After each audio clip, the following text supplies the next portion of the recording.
허재영 기자의 시사 바리스타 뉴스 백브리핑 2부 함께 하시겠습니다.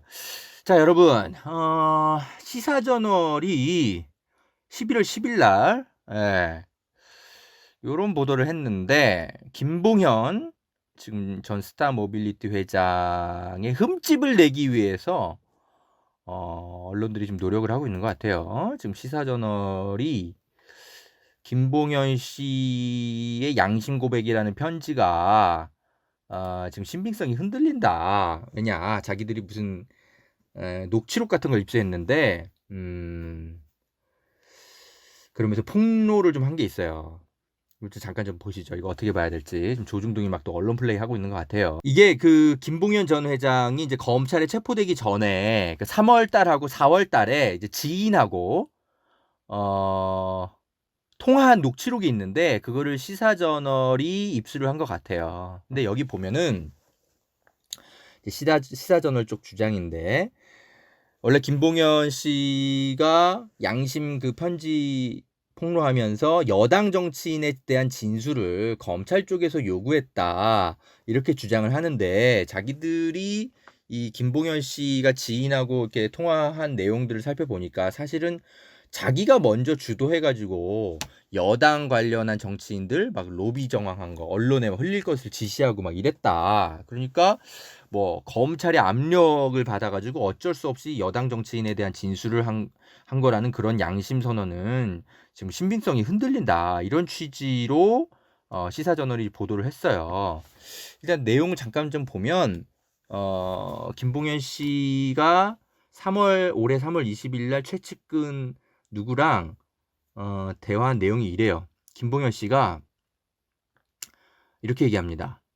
야당은 빼고 여당만 다 조져버릴 테니까 일단 여러 개가 있다 하면서 기자한테 던져줘, 이렇게 말을 합니다.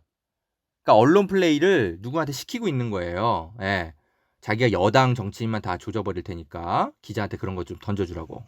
그러니까 그 측근이 예라고 대답하고요. 그 다음 김봉현 씨가 또 뭐라 그러냐면, 그래갖고 그 빨리 얘기하라고 해. 너무 뜸들이지 말고 밥 다 타니까 아끼다가 똥 된다. 기자가 그러면 스토리 만들 거 아니냐? 응? 그러면 이제 지네 팀이 만들어졌으니까 팀이 돼갖고 파트를 나눌 거 아니냐? 취재 파트를. 그러니까 너무 뜸들이지 말고 던져주라 하라, 이 말이야. 형 얘기는 지금 시간 싸움이니까. 그러니까 언론 플레이 지시를 김봉현 씨가 이렇게 했다, 이런 내용들을 가지고 지금 이제 시사저널이 이제 폭로를 한 건데, 일단 요 내용만 보면 김봉현 씨가 그죠? 적극적으로 언론 플레이를 여당 정치인을 흠집을 낼지 야당 정치인을 흠집을 낼지 자기가 좀 주도적으로 지시하고 있는 게 확인은 되죠. 그건 맞는 것 같아요. 그래서 시사저널이 이렇게 보도하는 게 뭐 불가능한 건 아닌데, 저는 약간 좀 생각이 약간 다른 게 뭐냐면, 여러분 이거 좀 봐보세요. 이 녹취록은 3월달 4월달에 그 지인과의 통화 내용이거든요. 그러니까 체포되기 직전에 지인과의 통화 내용인 건데, 이게 이주영 변호사가 그 김봉현 씨 그 체포되고 나서 이제 구치소 이제 이런 데 찾아와가지고 검찰하고 무슨 뭐 이렇게 작전 회의 해가지고 그 왜 한동훈 라인인지 뭔지 뭐 이렇게 작전 회의 같이 해가지고 그 이주영 변호사가 김봉현 찾아와서 설득하고 뭐 하기 전에 그때 통화 녹취록이라고요. 그러니까 김봉현은 그 양심 선언한 그 편지에서 자기가 이제 그 검찰에 체포된 이후의 상황만 담았지, 그 체포되기 이전에는 내가 어떤 생각을 하고 있었고 뭐 했고 이런 얘기는 편지에 담긴 적이 없었어요. 그러니까 체포된 이후에 검찰한테 야당 정치인 아무리 막 관련해서 설명해 줘도 검찰이 믿으려고도 하지도 않고 수사도 제대로 안 하고 야당은 봐주려고 한다. 체포된 이후에 이제 검찰이 이렇게 했다라고 폭로를 했지, 자기가 체포되기 이전에 나는 원래 어떤 계획을 갖고 있었고 어떤 언론 플레이를 하고 있었고 이런 얘기는 그 양심선언 편지에 아직 담긴 건 없었어요. 그런데 무슨 뭐 신빙성이 흔들려? 그러니까 김봉현 씨는 검찰에 체포되기 전에 여러 밑그림들을 그렸을 가능성이 있는 겁니다. 여당 쪽에 붙어야 될지 야당 쪽에 붙어야 될지 아니면 뭐 그도 이도저도 아니고 검찰에 어떻게 얘기해야 될지 그래야 어떻게 빠져나갈 수 있을까 여러 밑그림을 그려 나갔을 거예요. 그러니까 어차피 이제 검찰은 지금 수사는 하고 있고 자기는 이제 조만간 체포될 것 같은데 계산을 했겠죠. 내가 문재인 정부 쪽에 붙는 게 맞을지 아니면 검찰이 지금 다 수사 칼자루를 쥐고 있으니까 윤석열 쪽에 붙는 게 맞을지. 응? 여당을 조져버리는 게 여당 정치인을 조져버려야만 윤석열이 날 봐줄 수 있다. 이렇게 판단했을 수도 있는 거 아닌가요? 체포되기 전에? 예, 이해관계가 검찰과 자신이 같다고 판단을 당시에 했을 수 있는 거죠. 그런데 막상 이제 체포되고 나서 구속수사를 당하는데, 검찰이 자꾸 자기만 주범으로 몰고 가. 진짜 주범은 따로 있는데. 그리고 보석 재판도 해줄 것처럼 막 감언이설 하다가 안 해주고. 그러니까 배신감 때문에 양심 선언을 했을 수도 있는 거 아니에요? 네. 그러니까 결과적으로 제가 정리하면 이 지금 시사저널이 깐 녹취록은 김봉현이 양심 선언을 결심하기 한참 이전인, 검찰에 체포되기 한참 이전에 양심 선언 그 지인과의 그 편지 그 녹취록 아니 그 전화 녹취록이기 때문에 지금 이제 한참 뒤에 양심 선언한 그 편지의 내용이 신빙성이 흔들리거나 그런 수준은 아닌 것 같은데요. 오히려 제가 지금 이 편지에서 주목되는 문구는 이래요. 김봉현 씨가 이렇게 얘기하잖아요. 자기 지인한테 야당은 빼고 여당만 내가 다 조져버리겠어. 이렇게 얘기하잖아요. 그러니까 야야 야당 정치인은 우리가 뭐 할 게 없어. 이렇게 얘기하는 게 아니라 야당은 빼고라고 얘기하잖아요. 그러니까 야당 정치인도 로비 대상이 있기는 있었었나 보네. 오히려 그렇게 해석이 가능한 전화 녹취록이네요. 그렇잖아요. 네. 그래서 지금 조중동이 막 지금 이 시사저널이 뭐 단독으로 뭐 입수한 녹취록 가지고 막 지금 또 막 언론 플레이 하고 있는데 제가 볼 때는 이래요. 이주영 변호사가 시사저널 기자를 이용해가지고 지금 언론 플레이 하고 있는 것 같아요. 지금 김봉현의 측근을 기자가 어떻게 만날 수 있겠습니까? 당연히 이주영 변호사밖에 없죠.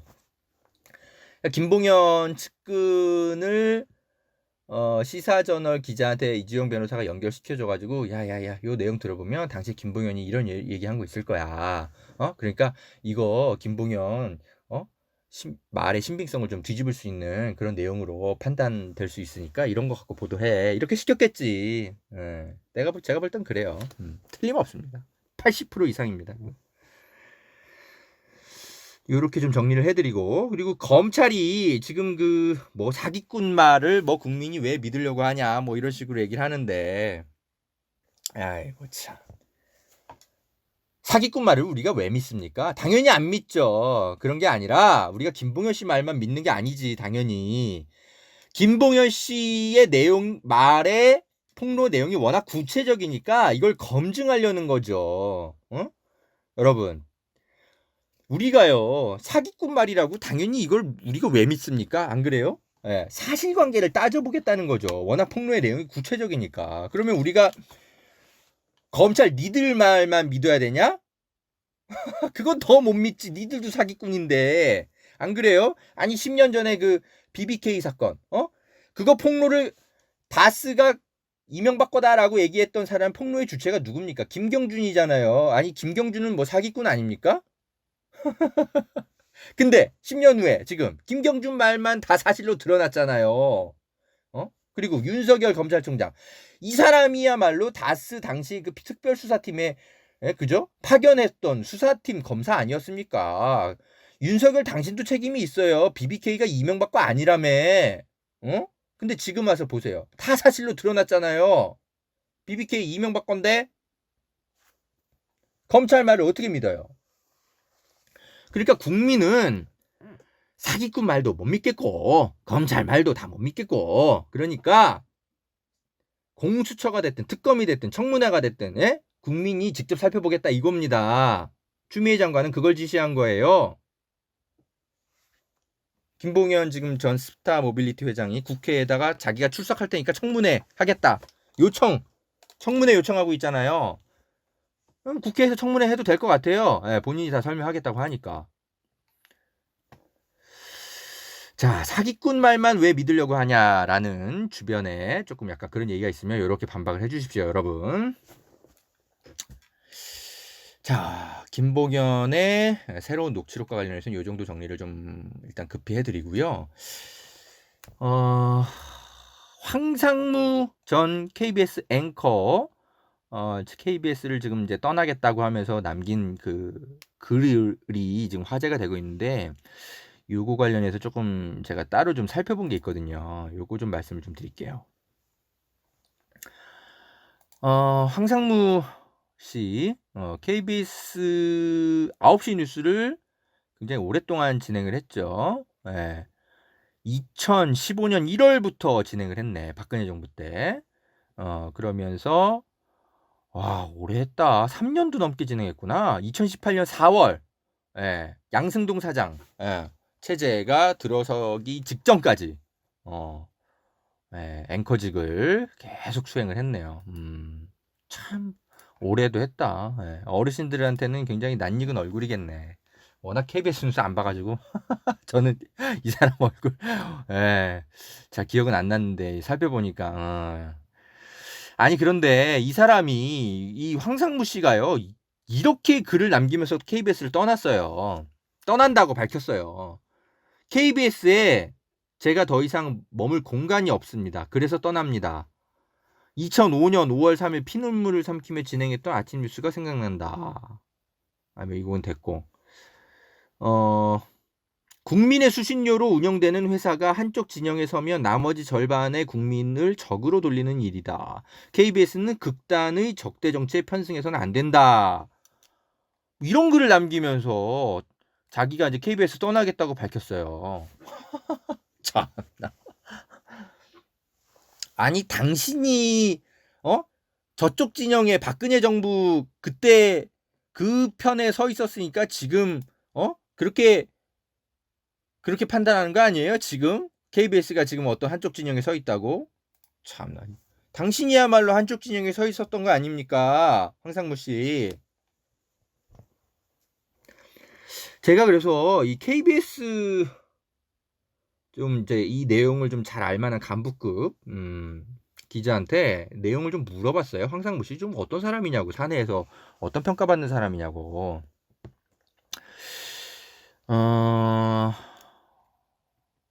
이렇대요. 그러니까 뭐 그 왜 MBC의 왜 김재철 사장 기억나시죠? 완전히 뭐 정권 편에 서가지고 후배들 다 탄압하고 막 유배 보내고 악질 행동한 그런 인간. 이진숙 기자도 기억나시죠?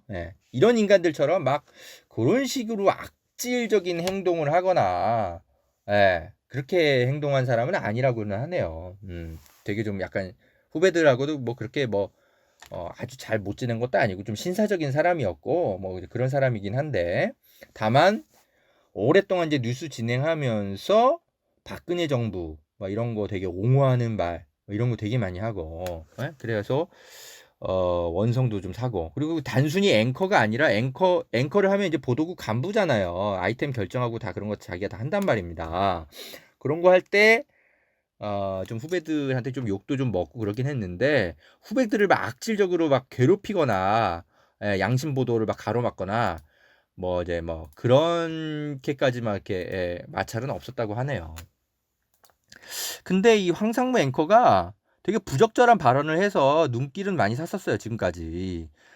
예전에 보자. 2012년 말에 이제 박근혜 대통령 이제 당시 이제 당선자죠. 에 대해서 이 사람이 개표 방송 같은 거 말 하면서 되게 오버하는 말 같은 걸 했네. 박근혜 후보를 밀착 취재했던 기자들 얘기를 들어보면 박근혜 후보에 대해서 되게 좋게 얘기를 많이 하는데 만나보면 되게 그 뭐야 스스럼 없이 얘기를 나누고 친근한 큰 누나 같다. 이런 얘기들을 기자들이 많이 한다. 이런 얘기를 하면서 그래. 당선됐을 때 막 이제 그런 거 얘기를 하고 그랬네요. 그리고 그 뭐야 그런 얘기도 했네. 이 그 박근혜 정부가 역사 교과서 국정화 막 이런 거 강행하고 막 그럴 때 클로징 멘트로 교과서에 이념을 넣으려고 들면 논쟁은 끝이 없고 우리는 한 발짝도 나아갈 수 없다. 이렇게 얘기하면서 그러니까 교과서 같은 거 국정화 해야 된다. 이렇게 자율에 맡겨둬서는 안 된다. 이런 식으로 클로징 멘트하고 그랬네요. 보니까. 예. 아이고 참. 그리고 그 왜 백남기 농민 사건 경찰 살수자 맞아서 쓰러지셨잖아요. 그때도 사인 규명을 위해서 경찰이 당시에 부검 영장 같은 거 강제로 막 발부받아서 부검하고 막 이런 것들도 경찰을 좀 옹호하는 취지로 그런 식으로 막 앵커 브리핑하고 막 그랬었군요. 그래서 이 젊은 기자들한테는 그렇게 인기가 많지는 않았네요. 그래가지고 2018년 초에 9시 뉴스 앵커에서 좀 그만 좀 내려오세요. 이렇게 이제 후배들이 막 성명서도 막 쓰고 막 그랬는데 끝까지 버티다가 양승동 사장이 이제 들어서고 나서 4월 달이 돼가지고 그때서야 이제 앵커직에서 물러나고 했네요. 근데 지금 뭐 본인이 무슨 마치 그 무슨 되게 무슨 대단한 무슨 보복 인사 당한 것처럼 앵커직에서 물러나가지고 막 그렇게 해서 무슨 뭐 이명박 박근혜 정부 때처럼 보복 인사 당한 것처럼 막 그런 식으로 글 쓰고 물러났는데 제가 KBS에 이제 아는 분한테 물어보는데 그런 것도 아니에요. 보니까 이 사람. 일단 앵커를 굉장히 오래 했어요. 2015년 1월부터 2018년 4월까지 3년 넘게 했으면은 되게 오래 한 거예요. 그러니까 문재인 정부 들어서자마자 뭐 막 교체되거나 그런 것도 아니에요. 이 사람. 여러분 예전에 그 MBC 그 신경민 앵커 기억나시죠? 그 사람 어떻게 물러났습니까? 그 사람 2009년에 4월 달에 그때 물러났는데 아니 그 MBC에서 임원회의가 2009년 4월 13일 날 열렸는데 그때 오전에 임원회의에서 하차가 결정되자마자 그날 저녁에 물러났어요. 그런 식으로 당일날 결정되자마자 바로 하차하고 그랬단 말입니다. 신경민 앵커 같은 경우는. 그런 식으로 쫓겨났었어요. 황상무 앵커는 그런 것도 아니란 말입니다. 아니 3년 넘게 진행했으면 할 만큼 한 거지. 그래가지고 후배들한테 좀 이게 좀 자리 양보도 좀 하고 뭐 그럴 수도 있는 거 아닙니까? 이걸 뭐 무슨 뭐 되게 무슨 보복 인사 당한 것처럼. 그래가지고 라디오실에서 뭐 이렇게 뉴스 편집 같은 거 뭐 이런 거 하는 이제 일 하는 걸로 좀 이렇게 물러났던 것 같아요. 2018년 4월 이후에 뭐 이제 한직이라고 볼 수도 있기는 한데 아니 근데 뭐 KBS에 이렇게 자라나는 후배들한테 이제 계속 앵커 자리도 이것저것 좀 물려주고 해야지 왜 자기만 뭐 3년 넘게 했으면 된 거 아닙니까? 근데 무슨 뭐 보복 인사 당한 것처럼. 그래서 최근에 이제 이 사람이 원래 무슨 정치권 끼웃끼웃하고 뭐 이런 사람은 아니었다고 하네요. 그래서 뭐 정치계에 진출하려고 이런 얘기하는 거 아니냐 뭐 이런 관측 이제 그런 이제 게시글을 쓴 이유에 대해서 그런 관측도 나오는데 일단 KBS의 이제 내부 구성원들 얘기를 들어보면 뭐 그런 유형의 사람은 아닌 것 같다. 그러니까 딱 봐도 막 정치 막 그 민경욱처럼 막 정치권 막 끼웃거리고 막 이런 유형의 품성 같아 보이지는 않잖아요. 그럴 능력도 없어 보이고 그런 건 아닌 것 같은데 아무튼 최근에 그 KBS의 왜 공영노조라고 거기랑 좀 자주 어울리고는 했다고는 하네요. 왜 KBS의 진짜 그 언론노조 전국 언론노조 소속의 그 노조 말고요, 여러분. 약간 좀 적폐 세력들 많이 모여 있는 공영노조라고 있어요. 한 노조원들 몇 명 없는 곳. 거기랑 같이 좀 최근에 좀 행동을 많이 했다고 하네요. 이 황상무 전 앵커가. 그래서 KBS 그 법조팀 그 한동훈 관련해서 뭐 오보 뭐 이런 거 비판하는 성명에도 동참하고 뭐 이랬다고 하네요. 아니 근데 이 사건도 그래요. 아니 오보를 하루 만에 인정해가지고 바로 잡고 했으면 이건 저널리즘적으로 되게 모범사례일 수도 있는 거 아닙니까? 뭐 이런 걸 가지고 아직까지 이렇게 특집 잡고 그래. 바로 사과하면 됐지. 예? 참나. 아니 오히려 그 뭐야 그 누구죠? 그 조국 장관의 그 이제 그 가족들 그 이제 펀드 봐줬던 김경록 씨. 그 발언 왜곡 편집해서 뭐라 한 거. 이런 건 아직도 사과도 안 했어요. KBS는. 예? 아니 지금 보세요. 조국 그 가족 펀드 지금 뭐 신기루처럼 사라진 지 오래잖아요. 예? 결과적으로 그거야말로 지금 김경록 씨 발언 왜곡 편집한 거. 이거야말로 검찰 시각에 빠져가지고 KBS 법조팀이 대형 오보 낸 건데 이거는 사과도 안 했어요 아직까지. 응? 근데 한동훈 관련해서는 오보 낸 거, 하루 만에 사과했잖아.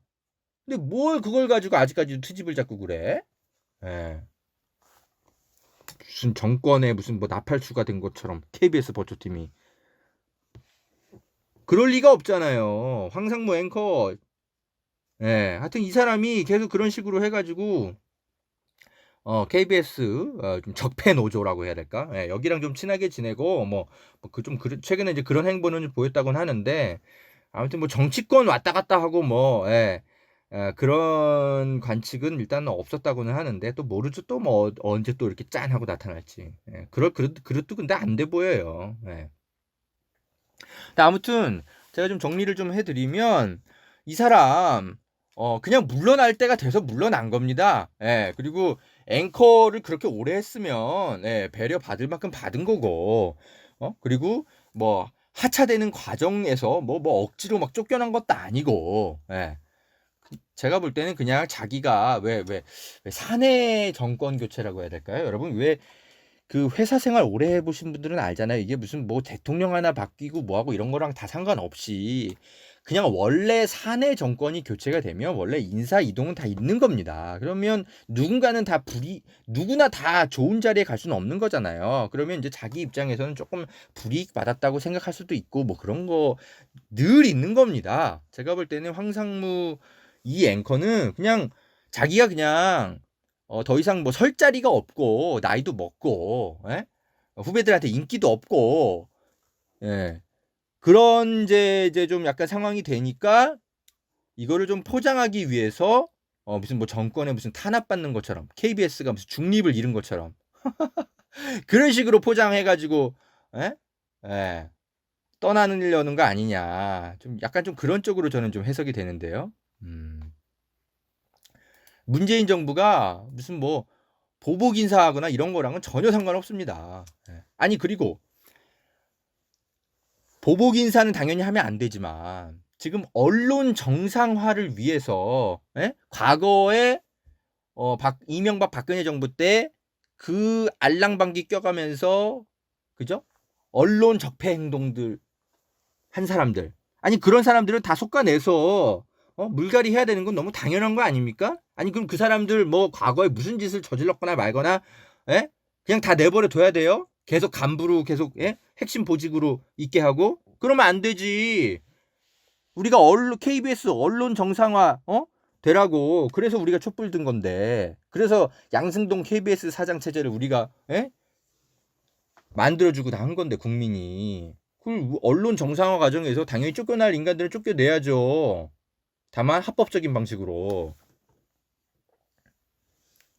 그래서 뭐 전 그렇게 이런 생각이 들어요. 왜 KBS가 뭐 정권에 뭐 장악당했다는 식으로 뭐 이런 식으로 얘기를 자꾸 막 물타기 하는데 아니 우리 촛불이 만들어낸 정권이라고요. 언론 정상화시키기 위해서 당연히 KBS가 장악당해야죠. 한 번쯤은 그렇게 해서 적폐 세력도 다 물갈이하고 다시는 그죠? 정권의 나팔수가 되지 않도록 양심적인 기자와 보직 간부들이 KBS를 이끌어 가도록 그렇게 체제 개편을 해야죠. 그게 국민이 장악하는 거예요. 그게 대신 위임받은 권력을 그죠? 통해 가지고 정부가 대신하는 거죠. 그거 똑바로 하는지 안 하는지 우리는 감시하는 거고 국민은 이게 왜 정권이 장악하는 겁니까? 그런 식으로 자꾸 물타기 하고 있어요. 몇몇 사람들이. 특히 진보 언론 기자들도 그래. 에? 누구야? 그 건국대 지금 신문방송학과의 손석준 교수 같은 사람들. KBS가 정권에 장악당했다는 식으로. 아니 그거 장악하라고 우리가 촛불 든 거라니까요. 적폐 세력들 쫓아내려고. 하여튼 뭐 정리 드리면요. 황상무 이 사람 그냥 물러날 때가 돼서 물러난 거고요. 제가 알아보니까 무슨 뭐 탄압 받거나 이런 거 없습니다. 예. 뭐 그렇다고 해서 뭐 이 사람이 뭐 정계 진출하거나 뭐 이런 뭐 그런 것 때문에 뭐 이렇게 쓴 거라고 또 과도하게 해석할 필요는 없지만 아무튼 그렇다는 거고요. 예. 자, 황상무 전 KBS 앵커가 왜 물러났는지와 관련해서 하도 말들이 많길래 제가 약간 좀 취재를 해서 말씀을 좀 드려봤습니다. 자, 허재현 TV는 여러분의 소중한 후원과 또 여러 가지 응원과 격려 속에 뚜벅뚜벅 걸어가고 있습니다. 늘 격려해 주셔서 너무 감사하고요. 네, 저도 열심히 일하겠습니다. 너무 고맙습니다. 안녕하세요. 허재현 기자입니다. 유튜브 방송 수익 구조 개선을 위해 허재현 TV가 인플루언서와 소비자를 연결시키는 신개념 쇼핑몰 유인회와 제휴를 맺고 자그마하게 상품 판매를 시작했습니다. 양질의 제품을 허재현 기자가 직접 경험해 본 뒤 여러분께 적극 추천드립니다. 구매 방법은 아주 간단합니다. 유튜브 영상 댓글란 상단에 올려둔 공지사항을 확인하시거나 허재현 기자가 운영하는 탐사보도 매체 리포액트의 누리집에 오시면 편리한 구매 방법을 확인하실 수 있습니다. 클릭 몇 번만 하면 될 정도로 아주 간편합니다. 판매 수익금의 일부는 허 기자의 취재 활동을 위한 제작비로 적립이 되니까요. 허 기자도 응원해 주시고 좋은 제품도 싸게 사고 일석이조의 기분 좋은 소비를 해보세요. 판매 상품은 주기적으로 바뀌니까요. 방송을 통해 계속 확인해 주십시오. 고맙습니다.